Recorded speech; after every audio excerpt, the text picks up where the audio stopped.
Welcome. എല്ലാവർക്കും എൻ്റെ YouTube ചാനലിലേക്ക് സ്വാഗതം. ഞാൻ ഉഷ കൃഷ്ണമൂർത്തി. അപ്പോൾ ഇന്ന് മകര സംക്രാന്തിയാണ്. അപ്പോൾ ഒരു ഇച്ചിരി മധുരമുള്ള ഐറ്റം ഉണ്ടാക്കാമെന്ന് വെച്ചു. ചെറിയൊരു പായസം ഉണ്ടാക്കുകയാണ്. പച്ചരി പായസമാണ്. പച്ചരി എന്ന് വെച്ചാൽ കൈമ അരിയാണ് ഇട്ടിരിക്കുന്നത്. അതായത് ബിരിയാണി, നെയ്ച്ചോറ് ഒക്കെ ഉണ്ടാക്കുന്നത്. കൈമ റൈസ് കൊണ്ട് നിങ്ങൾ ബിരിയാണി അല്ലാതെ പായസം ഉണ്ടാക്കി നോക്കിയിട്ടുണ്ടോ? ഇല്ലെങ്കിൽ ഒന്ന് ഉണ്ടാക്കി നോക്കണേ. ഈ വിതാരി തിളച്ച് വരുന്നുണ്ട്. അതിലേക്കുള്ള പഴം നെയ്യൊഴിച്ചിട്ട് പഴം ഇട്ടിട്ടുണ്ട്. അപ്പോൾ ഇത് പഴത്തിനെ ഒന്ന് നെയ്യിൽ നന്നായിട്ട് വരട്ടിയെടുക്കണം. പിന്നെ മുന്തിരിയാണ് ഇടാനുള്ളത്.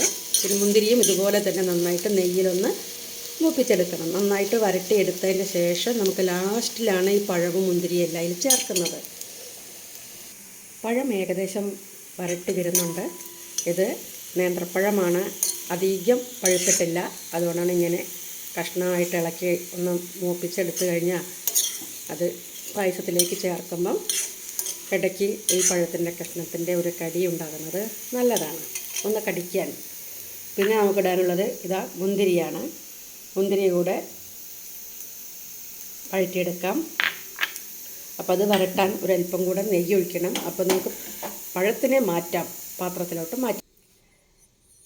ഉണക്കമുന്തിരിയും നെയ്യിൽ വറുത്ത് കോരി എടുത്തിട്ടുണ്ട്. പഴവും ഉണക്കമുന്തിരിയും നന്നായിട്ട് നെയ്യിലാണ് വരട്ടിയെടുത്തത്. അപ്പോൾ നമുക്ക് അരി വെന്തിട്ടുണ്ടോ നോക്കാം. അങ്ങനെയുള്ള ശർക്കരയുടെ പാനിയുണ്ട്, ചൂടാവാൻ വെച്ചിട്ടുണ്ട്. അത് നേരത്തെ ഉണ്ടാക്കി വെച്ചുകൊണ്ട് തണുത്തപ്പോൾ അതെല്ലാം പാത്രത്തിൽ പിടിച്ചിട്ടുണ്ടായിരുന്നു. അതുകൊണ്ട് ഒന്ന് ചൂടാകാൻ വെച്ചതാണ്. ശരിയായി മെൽറ്റായിട്ടുണ്ട്. പിന്നെ കുറച്ച് നെയ്യൊഴിക്കും. പിന്നെ തേങ്ങയാണ്. അപ്പോൾ ബാക്കി കാര്യങ്ങൾ നോക്കാം. അരി നന്നായി വെന്തു വറ്റിയിട്ടുണ്ട്. അപ്പോൾ തുറന്നു. ഇതിലേക്ക് നമുക്ക് ശർക്കരപ്പാനി ഒഴിക്കാം. ആദ്യം ശർക്കരപ്പാനി ഒഴിച്ചിട്ടുണ്ട്. ഇതിൽ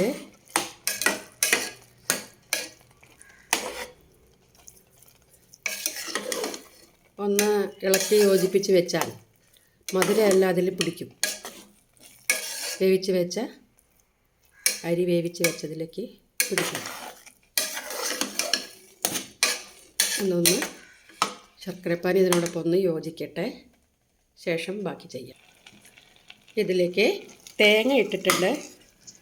തേങ്ങാപ്പാലല്ല, തേങ്ങ അങ്ങനെ ഇട്ടിട്ട് ഇളക്കി യോജിപ്പിക്കുകയാണ്. തേങ്ങാപ്പാൽ ഒഴിച്ച കുറച്ച് വെള്ളം ചേർന്ന പായസമല്ല, കുറുകിയ പായസമാണ് ഉണ്ടാക്കുന്നത്. അതുകൊണ്ടാണ് തേങ്ങാപ്പാലാക്കി ഒഴിക്കാത്തത്. ശർക്കരപ്പാനി ഒഴിച്ചു, തേങ്ങ ഇട്ടു, മിക്സായി. ഇനി നമുക്കതിൻ്റെ മധുരം ബാലൻസ് ചെയ്യാൻ ഒരു നുള്ളു ഉപ്പ് കൂടെ ഇടണം. ഒരു അര ടീസ്പൂൺ ഉപ്പിട്ടിട്ടുണ്ട്. ഉപ്പിട്ടതാണ്. ഒന്ന് ഇളക്കി യോജിപ്പിക്കുക. കുറുകിയ ഈ പായസം ഏകദേശം റെഡി ആയിക്കഴിഞ്ഞു. ഇനി ഇതിലേക്ക് അണ്ടിപ്പരിപ്പില്ല, മുന്തിരി, പഴം നെയ്യിൽ വരട്ടിയത്. ഇതിൽ അണ്ടിപ്പരിപ്പ് ചേർക്കുന്നില്ല. നന്നായിട്ട് ഇളക്കി യോജിപ്പിക്കാം.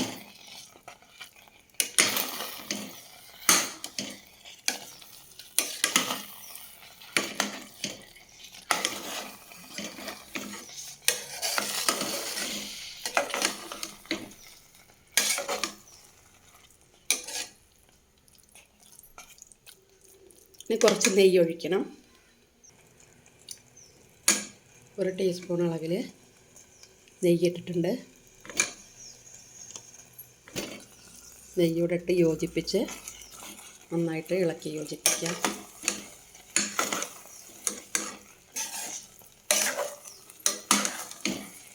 തീ ഓഫ് ചെയ്യാം.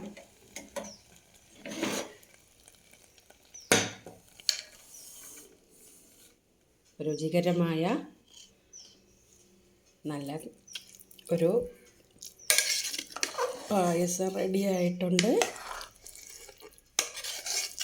പിന്നെ ഇതിലേക്ക് കൂടുതൽ പഴമോ അല്ലെങ്കിൽ മധുരമോ ഈ മുന്തിരി, അണ്ടിപ്പരിപ്പ് അങ്ങനെയൊക്കെ ആവശ്യം കഴിക്കാൻ താല്പര്യമുള്ളവർക്ക് എല്ലാം ചേർക്കാം കേട്ടോ. ഇവിടെ അത് പറ്റാത്തത് കൊണ്ടാണ് അതൊന്നും ചേർക്കാത്തത്. മധുരം കുറച്ചിട്ടുള്ളതാണ് ഉണ്ടാക്കുന്നത്. നല്ല മധുരത്തിലുണ്ടാക്കണം. ഒരുപാട് മധുരമായാൽ ഇവിടെ പറ്റാത്തത് കൊണ്ടാണ്. ഇപ്പം എല്ലാവരും മധുരം കുറയ്ക്കുന്നവരാണ്, ഡയബറ്റിക്കാണ്. അപ്പം അതിനനുസരിച്ചുള്ള മധുരം കുറയ്ക്കുകയും ചെയ്തു എന്ന പായസമാണ്. അപ്പോൾ നല്ല കട്ടിയായിട്ടുള്ള മധുരമുള്ളൊരു ഡിഷ് തയ്യാറായി കഴിഞ്ഞു. അപ്പം എല്ലാവരും എൻ്റെ ചാനൽ സബ്സ്ക്രൈബ് ചെയ്യുക, ലൈക്ക്, കമൻറ്റ്, ഷെയർ എല്ലാം തരണേ. നിങ്ങളോടൊപ്പം എന്നെ കൂടെ കൂട്ടണേ നിങ്ങളെ കുടുംബത്തിലേക്ക്. എല്ലാവർക്കും നല്ലൊരു ദിനം നേർന്നുകൊണ്ട് താങ്ക് യു ഫോർ വാച്ചിങ്.